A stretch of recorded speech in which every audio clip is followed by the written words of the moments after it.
ఈ 52వ కీర్తనలో దావీదు జీవితంలో జరిగిన ఒక సంఘటన దాచబడింది, వ్రాయబడింది. ఏమిటి ఈ విషయం అని ఆలోచన చేయగలిగితే, దావీదు హృదయంలో ఒక వేదన ఉంది. దావీదు జీవితంలో ఒక మరుపురానటువంటి బాధను, వేదనను అతడు పొందిన తర్వాత ఈ మాటలు ఆయన రాస్తున్నాడు. నేను అన్నాడు, నేనైతే అన్నాడు. దానికి పైన చాలా విషయాలు ప్రస్తావించబడ్డాయి. ఆ సందర్భాన్ని మీకు క్లుప్తంగా చెప్పడానికి ప్రయత్నం చేస్తాను. సహోదరులారా, ఇక మళ్ళీ కదపగాడికి వెళ్ళి వదిలేసే దేవునికి స్తోత్రం చెప్పండి. హల్లెలూయా. వినండి, ఆలకించండి. 52వ కీర్తన సందర్భాన్ని మీకు జ్ఞాపకం చేస్తాను. ఏ సందర్భంలో రాశాడంటే, బైబిల్ ఎలా బోధించింది, ఆయన సౌలు చేత తరమబడుతున్నటువంటి దినాలు. నాతో మరలా తిరిగి మాట్లాడండి. 52వ కీర్తన సందర్భం చెప్పండి, గట్టిగా మాట్లాడాలి అందరూ. సౌలు చేత దావీదు తరమబడుచున్నాడు. దేనికి తరమబడుచున్నాడు అంటే, సౌలు అతన్ని చంపుదామని ఆలోచనలో ఉన్నాడు. చెప్పాలి, ఏ సౌండ్ రావట్లేదు. సౌలు దావీదును చంపుదామని తిరుగుతున్నాడు. ఆ తిరుగుతున్న కాలాల్లో దేవుని అభిషక్తిని తాకకూడదని, దేవుని అభిషక్తిని ముట్టకూడదని, అతనికి బలం లేక కాదు, అతనికి శక్తి లేక కాదు, అతనికి ధైర్యం లేక కాదు, అతని యుద్ధం నేర్పని రావు కాదు, కానీ దేవుని దాసుని మీద నేను తిరగబడకూడదని, సమాధానంతో ఉండాలి, వ్యతిరేకత నాలో పని చేయకూడదు, నేను అతనిలాగే ఆలోచించకూడదు, అలాంటి స్వభావం నాకు ఉండకూడదని చెప్పి దావీదు సౌలుకు దూరంగా వెళ్ళిపోతున్న దినాలు అవి. అంత మాత్రమే కాదు, బైబిల్లో మనం చాలా ధ్యానించగలిగితే ఈ దావీదు అతనిలో ఉన్న గొప్ప లక్షణం ఏంటంటే, అతడు సమాధానాన్ని వెంటాడుతుండేవాడు, అతడు శాంతియుక్తమైన మనసు కలుతూ ఉండేవాడు. కానీ కొన్ని సందర్భాల్లో దావీదు ఎంత చక్కగా ప్రవర్తించినా, దావీదు ఎంత యోగ్యుడిగా ప్రవర్తించినా, దావీదుకి విరోధమైన మనుషులు లేపబడుతూ ఉండేవారు. నా జీవితంలో, నీ జీవితంలో కూడా మనం ఎంత కామ్గా ఉన్నా, ఎంత సమాధానముగా ఉన్నా, మనం ఎంత జాగ్రత్తగా ఉన్నా, మనం ఎంత నిమ్మలముగా ఉన్నా, మనం ఏది పట్టించుకోకపోయినా ఒక్కొక్కడు లేపుతా పడుతూ ఉంటాడు. వాడు ఎవడో తెలుసా, దావీదు జీవితంలో లేపబడినటువంటి వాడు, కానీ వాడు మన జీవితంలో కూడా ఉంటాడు. ఇంతకీ దావీదు జీవితంలో ఎవడు ఏమి చేశారు బైబిల్ బోధిస్తుంది. ఆ పైన మీరు చూడగలిగితే 52వ కీర్తనలో చక్కగా వివరంగా రాసేసాడు. ఎదోమీయుడైన దోయాగు సౌలు నొద్దకు వచ్చాడు. ఏమిటట, ఎవరట, గోత్రముతో పేరు కూడా అక్కడ మెన్షన్ చేశాడు. ఎదోమీయుడైన దోయాగు సౌలు నొద్దకు వచ్చాడు. వచ్చి ఏం చేశాడు వీడు, అయ్యా సౌలా, నువ్వు వెంటాడుతున్నావు కదా, నువ్వు తిరుగుతున్నావు కదా, నువ్వు ప్రయత్నం చేస్తున్నావు కదా దావీదును పట్టుకుందామని. ఆ దావీదు ఎక్కడ ఉన్నాడు తెలుసా నీకు అని అహీమేలు యొద్ద ఇంటికి వెళ్ళాడయ్యా దావీదు అని ఈ దోయాగు అనే దుర్మార్గుడు ఎవరికి సమాచారం ఇచ్చాడంటే, సౌలుకు సమాచారం ఇచ్చాడు. వాస్తవంగా ఇక్కడ ఏంటి ప్రత్యేకమైన విషయం అంటే, ఈ దోయాగు దావీదు దగ్గర నమ్మకస్తుడిగా ఉంటూ ఉండేవాడు. ఈ దోయాగు దావీదుని నమ్మించాడు. ఈ దోయాగు దావీదుని ఎడల ఏదో కృప చూపుతున్నట్టు వాడు ప్రవర్తించాడు. కానీ దోయాగు విషయంలో దావీదు ఎప్పుడు ఆలోచించలేని ఆలోచన ఈ దోయాగు చేశాడు. అందుకే ఇలా అంటాడు, రే మీరు ఎలా ఉంటారో నాకు తెలియదు, కానీ నేనైతే నా దేవుని మందిరములో పచ్చని ఒలివ మొక్కల వల్ల ఉంటాను. ఈ దోయాగు గురించి అతను మాట్లాడుతూ ఇక్కడ రాశాడు, శూరుడా, చేసిన కిడిని బట్టి నీవెందుకు అతిశయపడుచున్నావు? దేవుని కృప నిత్యముండును. మోసము చేయవాడా, వాడి గల మంగళగత్తవలే నీ నాలుక నాశనము చేయ ఉద్దేశించుచున్నది. ఇదిగో దోయాగు చేసిన మోసం, దోయాగు చేసిన అన్యాయం దావీదు జీవితంలో ఒక కీర్తనగా మార్చబడింది. ప్రియ సోదరులారా, ఈరోజు మీకు ఒక ప్రకటన చేస్తున్నాను. నీ జీవితంలో ఎవరైనా మోసం చేయొచ్చు, ఎవరైనా అన్యాయం చేయొచ్చు, లేకపోతే నేను పాడు చేద్దామని ఉద్దేశం కలిగి ఉండొచ్చు, లేకపోతే నువ్వు ఎంత చక్కగా ఉన్నా నేను వెనక్కలాగడానికి ఎన్నో ప్రయత్నాలు చేయొచ్చు. నీవు నేర్చుకోవాల్సిన ఒక సత్యం ఏంటంటే, దోయాగులాగా దావీదు ఆలోచన చేయట్లేదు, ఎదోమీయుడులాగా దావీదు ప్రయత్నం చేయట్లేదు, ఈ దోయాగులాగా దేవుని యొక్క ఆలోచన దూరముగా దావీదు లేడు. దావీదు ఆలోచన ఏంటంటే, ఎదోమీయుడైన దోయాగు ఎలాగ బ్రతికినా, అతడు ఎన్ని మోసములు చేసినా, ఎంత వ్యతిరేకంగా బ్రతికినా, నేనైతే నా దేవుని మందిరములో పచ్చని ఒలివ మొక్కల వలె ఉంటాను, నిత్యము నేను ఆయన కృపయందు నమ్మిక ఉంచుతున్నాను అంటున్నాడు. ఇదిగో నీకు బయట వాడికి తేడా ఉండాలి. కుక్కకి తేడా ఉంది, నక్కకి తేడా ఉంది, పందికి తేడా ఉంది, ప్రతి జంతువుకు తేడా ఉంది. ఉంది, చెట్టుకు తేడా ఉంది, ప్రతి విత్తనముకు తేడా ఉంది. అలాగే నేను కూడా ప్రకటిస్తున్నాను, చాలా జాగ్రత్తగా మీరు ఆలోచించాలి. క్రైస్తవుడికి లోక సంబంధమైన మనిషికి తేడా కనబడాలి. ఆ తేడా ఏంటంటే దోయాగులో ఉన్నటువంటి లక్షణము దావీదులో లేదు, దోయాగుల దుర్మార్గత దావీదులో లేదు. అలాంటి వారిగా నీవు ప్రత్యేకించి ముద్రించబడాలి. స్తోత్రం చెప్పండి ఒకసారి. హల్లెలూయా. ఎవరు చూచాకపోతున్నావు? ఎవరు చూచి అంటాడు బాధపడుతున్నావు? ఎవరన్న మాటలు కృంగిపోతున్నావు? ఎవరు నిన్ను అడ్డుపడుతున్నారు? ఒక మాట చెప్పన, దావీదుకి ఇలాంటి మనసు లేదే. ఎంతమంది ఎన్ని మోసములు చేసినా, ఎంతమంది ఎంత కీడు చేసినా అతనికి ఉన్నటువంటి లక్షణం మార్చుకోలేదే. చాలా మంది ఇలా అంటారు, ఏమండి నన్ను నాకు అన్యాయం చేసాడండి, వాడి సంగతి చూడాలండి. చాలా మంది ఇలా అనుకుంటారు, వీళ్ళని మోసం చేశారండి, ఖచ్చితంగా వీడు నేను ఏదో చెయ్యాలండి, లేకపోతే నన్ను కొట్టాడండి, వీడు కొట్టాలండి అని చాలా మంది ఆలోచన చేస్తారు. నేను మాట చెప్తాను, అది అన్యుడు చేసే పని, అది వ్యర్థుడు చేసే పని, అది వేరే విరోధమైన భావం కలిగినటువంటి సాతాను సంబంధం చేసే పని. కానీ మనమైతే మన దేవుడని యెహోవాని బట్టి ఆ దావీదు వలె మనం ప్రవర్తన కలిగి ఉండాలి. స్తోత్రం చెప్పండి. హల్లెలూయా. పాత నిబంధన గ్రంథంలో మనం లేము, పాత గ్రంథంలో మన ప్రవర్తన లేవు. మనంతా కూడా అక్షర సంబంధమైన పరిచర్య కాదు, ఆత్మ సంబంధమైన పరిచర్య. నేను ఇలాగంటాను, దావీదు పాత కాలములో పాత నిబంధన మనిషి, కానీ దావీదు హృదయములో పరిశుద్ధాత్మ నింపబడినటువంటి అనుభవం కలిగిన వాడు. పరిశుద్ధాత్మ ఎక్కడ సంపూర్ణంగా విడుదలైంది అంటే క్రొత్త నిబంధనలో బలముగా విడుదలైన సంఘటన మనం చూడగలుగుతాం. అయితే దావీదు ఎందుకు పాత నిబంధనలోనే శత్రువుగా క్షమించగలిగాడంటే అతడు పరిశుద్ధాత్మ కలిగిన దేవుడు, దేవుని సహాయం పొందినటువంటి వ్యక్తి అతడు. దేవునికి స్తోత్రం కలుగుగాక. నేను ఇక్కడ చెప్పవలసిన విషయంలోనికి వస్తాను. ఇదంతా జస్ట్ ఇంటర్జెక్షన్. ఏమిటి ఈ విషయం అంటే, అతడు ఒక చెట్టుని గురించి మాట్లాడాడు. చెప్పాలి, దేని గురించి మాట్లాడాడు? అరే నువ్వు మోసం చేస్తే చేసుకోరా, ఒరే నువ్వు అన్యాయం చేస్తే చేసుకోరా, పనికిమాలోడా నువ్వు ఎన్నైనా చేయి, కానీ నేను నా దేవుని మందిరములో పచ్చని మొక్క వల్ల ఉంటాను. అంటే వాడు బతుకెలా ఉంది అక్కడ? వీడు మనుషుల దగ్గర పచ్చగా ఉందామని ప్రయత్నం చేస్తున్నాడు. వీడు మనుషులు కనబడడానికి భక్తి చేస్తున్నాడు. వీడు మనుషుల యొక్క లబ్ధి పొందుకోవడానికి మనుషుల ద్వారా సహాయం పొందిన వీడు ఉన్నాడు. కానీ దావీదు ఆలోచన అలా లేదు. దావీదు ఆలోచన అంతా ఏమిటంటే, నేను నా దేవుని మందిరములో ఫలించాలి. పక్కవారిని చూసి మాట చెప్తారా? మనం దేవుని మందిరములో ఫలించాలి. ఆమేన్, హల్లెలూయా. ఎక్కడ ఫలించాలి? ఆ ఫలాలను తీసుకొచ్చి బయట వెదజల్లాలి, పంచిపెట్టాలి. ఇదిగో దాన్ని అనేకులకు నువ్వు ఇచ్చే వ్యక్తిగా ఉండాలి. పిల్లరా, దావీదులా అన్నాడు, నేను ఒక పచ్చని ఒలివ చెట్టు వలె ఉంటాను. సంగమా, నేను ఎవరు ఏమన్నా, ఎవరు లాగుతున్నా అవన్నీ నీకు అనవసరం. పట్టించుకోకపోయినా, అర్థం చేసుకోకపోయినా, నిందలు వేసినా, అవమానం చేసినా, లేకపోతే నీకంటూ ప్రత్యేకత ఉన్నా లేకపోయినా, నేను అంటాను అదంతా నీకు అనవసరం. నీకు కావాల్సింది ఏంటంటే, నేను నా దేవుని మందిరంలో పచ్చని ఒలివ వలె నేను ఉంటాను. పిల్లరా, ఈ చెట్టు గురించి ఎందుకో చాలా దినాల క్రితం నాకు ఆలోచన వచ్చింది. చెట్టు అనగా మీకు తెలుసు, ప్రభు నిర్మించినటువంటి ఒక వృక్షములో భాగం. అయితే నేను వాక్యాన్ని గమనించినప్పుడు, బైబిల్లో కొన్ని ఆలోచన పూర్వకమైన మాటలు నేను ధ్యానించినప్పుడు, చెట్టు అనే అనుభవాలు మనకు చాలా పాఠాలు నేర్పించాయి. ఈ చెట్టు ఏమో పచ్చని చెట్టు. ఏ చెట్టు ఇది? 52వ కీర్తనలో చూస్తే ఇది పచ్చని చెట్టు.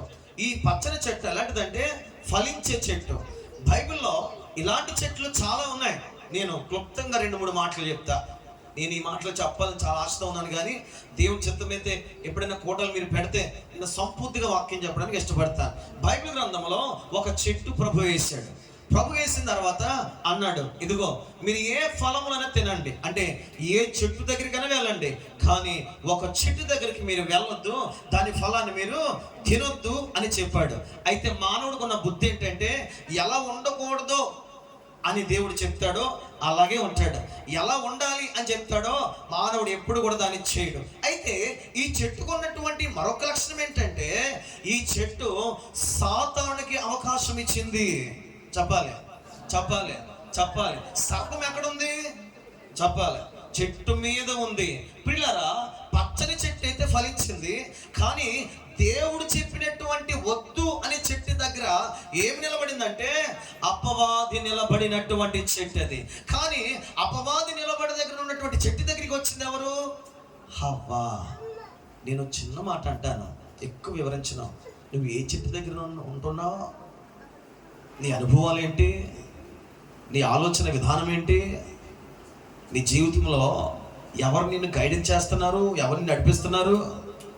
చెట్టు నీ జీవితంలో అనుకుంది ఎవరు? ప్రభువు అనుకున్నాడా, లేకపోతే అపవాదం అనుకుని ఉన్నాడా నీ చుట్టూ? ఈ రోజున చాలా మందికి అర్థం కావట్లేదండి. మేము అందరం నీతిమంతులమే, మీరెవరైనా చెప్పేవాళ్ళు అంటారు. మీకు విషయం తెలుసా? అవ్వ కూడా అలాగే వెళ్ళిపోయింది. ఏం కాదు, ఏం పర్వాలేదంటే వెళ్ళింది. కానీ బైబిల్ చెప్తుంది, దేవుని వాక్యానికి విరోధముగా మనం నడిస్తే మన చెట్టులు ఫలభరితంగా ఉండవు.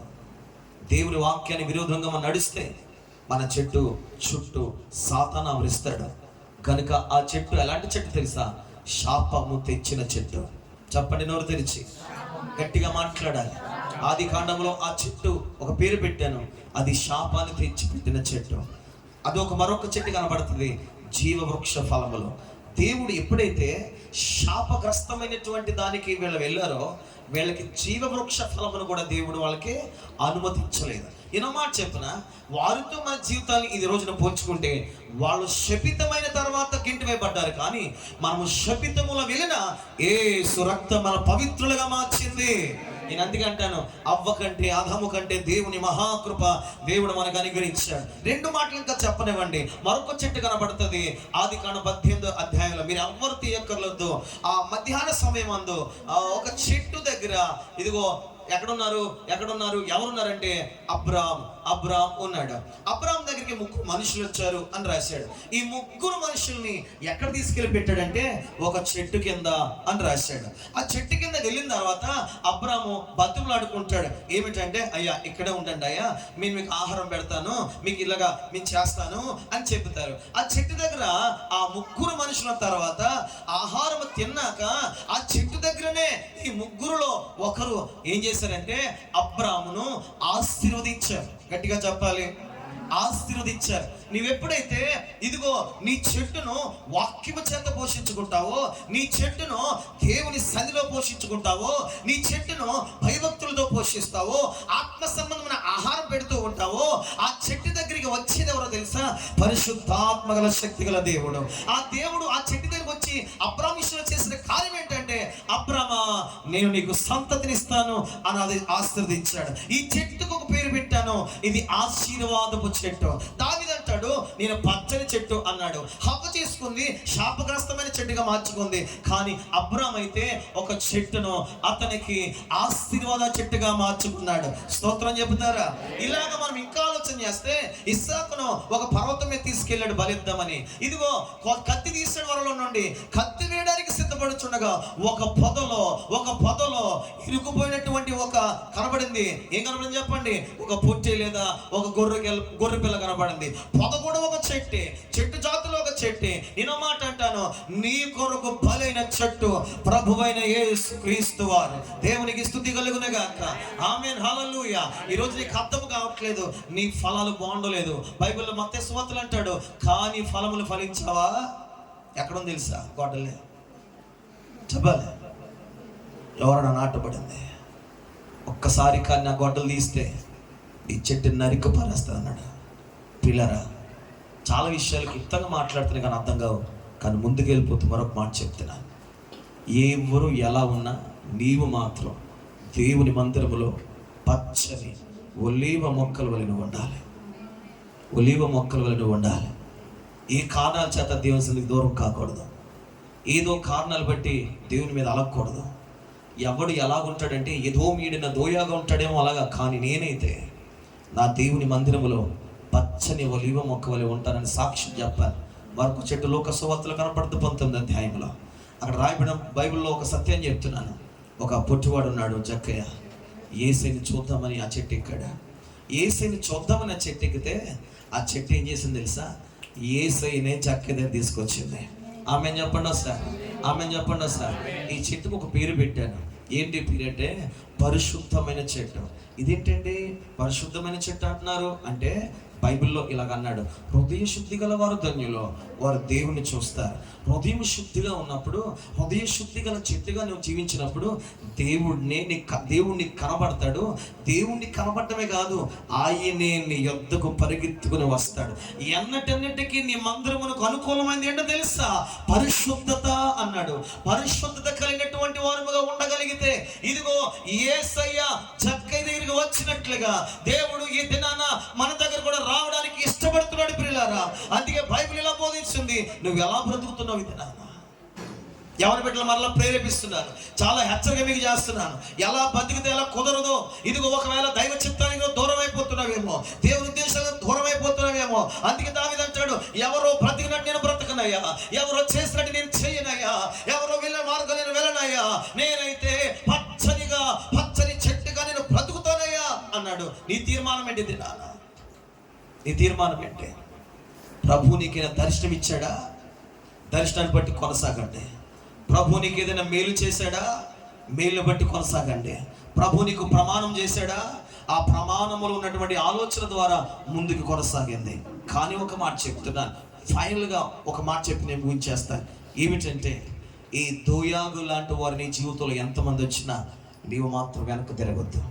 ఈ దోయాగు లాంటి వారు ఎంతమంది నీ జీవితంలో అడ్డుపడుతున్నా నీవు మాత్రం వెనక్కి వెళ్ళవలసిన అవసరం లేదు. నీ ఫలాలు నువ్వు ఫలించవలసిందే. పక్కవతి మాట చెప్పండి, నీ ఫలములను నీవే ఫలించాలని చెప్పండి. స్తుతి కలుగును గాక. నిజంగా ఈ కుటుంబాలు నేను చూస్తున్నప్పుడు నా హృదయంలో చాలా సంతోషం వస్తూ ఉంటుంది. 2019 ఈ కుటుంబాలతో మాకు పరిచయం అయ్యింది. అప్పటి నుండి ఈ బిడ్డలందరూ కూడా ఫలిస్తూనే ఉన్నారు. నా ఆశ, నా ప్రార్థన ఇంకా అధికంగా ఫలించాలి. యోసేపు ఉన్నాడు బైబిల్ గ్రంథంలో. యోసేపు అనే మాటకు అర్థం ఏంటంటే ఫలించుడు కొమ్మ. అది గోడల మీద వ్యాపిస్తుందట. ఆమె చెప్పండి. నేను ఒక బ్లెస్ చేస్తున్న ఒక సేవకునిగా మీరు వ్యాపింప చేసే స్థితిలోనికి దేవుడు మిమ్మల్ని తీసుకెళ్ళబోతున్నాడు. ఎలాంటి పరిస్థితి అంటే, ఇదిగో ఏ గోడ మీకు అడ్డొచ్చినా, చెప్పాలి, ఏ గోడ మీకు అడ్డొచ్చినా ఆ గోడ నెక్కి మీరు ఫలించబోతున్నారు. ఆమె చెప్పండి ఒకసారి. ఏ తీగులు మీకు అడ్డొచ్చినా ఆ తీగులు పైకి వెళ్ళి మీరు ఫలించబోతున్నారు. ఆమె చెప్పండి. ఎవడు ఆ కాడ నరికి వేద్దామన్నా నరికిన చోటనే మరలా బలముగా రెండింతలుగా అభివృద్ధిలోనికి దేవుడు మిమ్మల్ని తీసుకెళ్ళడానికి ఇష్టపడుతున్నాడు. ఆమె చెప్పండి ఒకసారి. ఏది ఎలా ఉన్నా నీ ఇల్లు పచ్చని చెట్టుగా ఉండబోతుంది దేవుని మందిరములో. ఏది ఎలా ఉన్నా ఒలీవ చెట్టు వలె నీ ఇల్లును దేవుడు సంఘములో కట్టబోతున్నాడు. ఆమె చెప్పండి ఒకసారి. నేనైతే నా దేవుని మందిరములో పచ్చని ఒలీవ మొక్క వలె, చెట్టు వలె నేను ఉంటాను. అలా ఉండడమే కాదు, నేను ఆయన కృపయందు నమ్మిక ఉంచి ఉన్నాను. ఆమె చెప్పండి గట్టిగా. ఆమేన్. చిన్న బ్లెస్సింగ్ ఇసి ప్రార్థన చేస్తాను. ఏమిటి విషయం అంటే, రాబోయే దినాల్లో దేవుడు మమ్మల్ని ఫలభరితంగా మార్చిపోతున్నాడు. నేను ఒక దర్శనం చూస్తున్నాను ఈ కుటుంబ సభ్యుల పట్ల. దేవుడు నెక్స్ట్ లెవెల్కి కొంతమంది దేవుడు మనల్ని తీసుకెళ్ళబోతున్నాడు. ఎవరు ఊహించలేంది, ఎవరు అనుకోలేంది. ఈ మారుమూల ప్రాంతంలో చిన్న అద్దెలకు బ్రతుకుతున్న మన బ్రతుకుల్లోంచి అనేకులకు దీవెనకరమైన వ్యక్తులుగా దేవుడు మనల్ని మార్చబోతున్నాడు.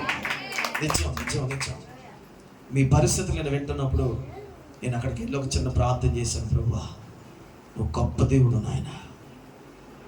ఈ విషయాలన్నీ కూడా నాకు తెలియపరుస్తున్నారంటే దాని అర్థం వారు నన్ను నమ్మరు, నేను నమ్మి ప్రార్థన చేస్తున్నాను. వారి పట్ల అద్భుతం చేయ ప్రభువా. ప్రభు నాకు ఒక మాట చెప్పారండి. నేను వేరే వాక్యం తీసుకుని వద్దాం అనుకున్నాను. ప్రభు ఒక మాట చెప్పారు. నా బిడ్డలతో ఇలా చెప్పారు, నా బిడ్డల్ని నా సంఘాల్లో, నా పరిచర్లో అనేక చోట్ల పచ్చని చెట్టులో నేను దీవించబోతున్నాను. ఆమేన్, హల్లెలూయా. మీరు భయపడిన అవసరం లేదు. ఏది ఇంకా మీకు హాని చేయదు, ఏది ఇంకా మీకు కీడు రానివ్వడం. దేవుని కృప మనందరికీ తోడై ఉండును గాక. తల వంచుతారా? ఒక చిన్న ప్రార్థన చేద్దాం. అందరం కూడా ఒక చిన్న ప్రార్థన చేయండి. ఒక